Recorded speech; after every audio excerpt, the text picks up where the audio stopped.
Tous les soirs, les rues de Kinshasa s'éveillent au son de ce rythme chaloupé. Dans les restaurants, les bars de cette capitale tentaculaire, la rumba congolaise est ici chez elle. De vieux haut-parleurs grésillants, un look parfois décalé. Tout le monde danse.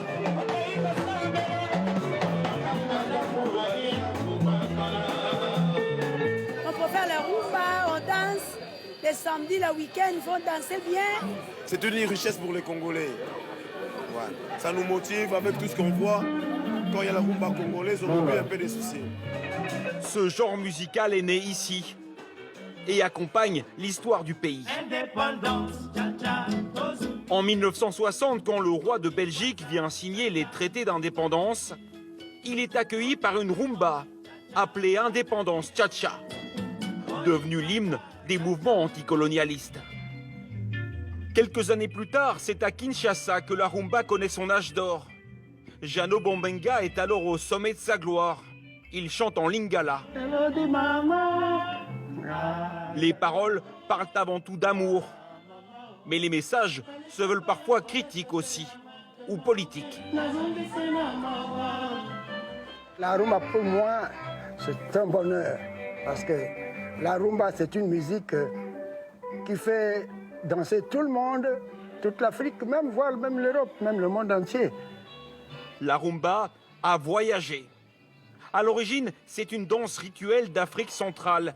Elle s'est ensuite développée à Cuba avec les descendants d'esclaves, mais elle est revenue en Afrique dans les années 40. Et aujourd'hui, la relève est assurée. L'Institut national des arts forme les musiciens locaux depuis plus de 50 ans. Ce matin, le chef d'orchestre apprend à ses nouveaux élèves les bases de la rumba. Ça, c'est le refrain, allez-y. La partie refrain. La plupart des rythmes de la rumba reposent sur 3 accords très simples. Nous prenons le Do, qui est l'accord de basse, par exemple, et puis nous prenons le Fa.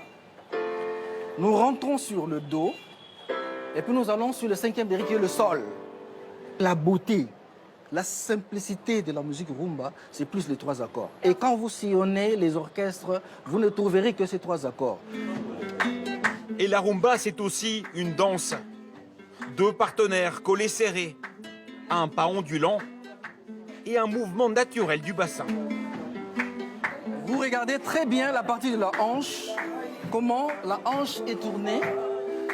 C'est là-bas, et ça suit directement le mouvement des jambes au pied. Depuis décembre 2021, la rumba congolaise est inscrite au patrimoine culturel de l'UNESCO. Le directeur de l'Institut a œuvré pour cette reconnaissance. C'était une façon de valoriser ce qui est essentiel en nous. Et donc la reconnaissance mondiale de cette rumba est d'une fierté incommensurable. Plus de 100 ans après sa création, la rumba congolaise s'est modernisée, mais fait toujours danser sur les rives du fleuve Congo. Plus sexy, plus actuelle dans les paroles, elle garde la cote auprès des nouvelles stars locales.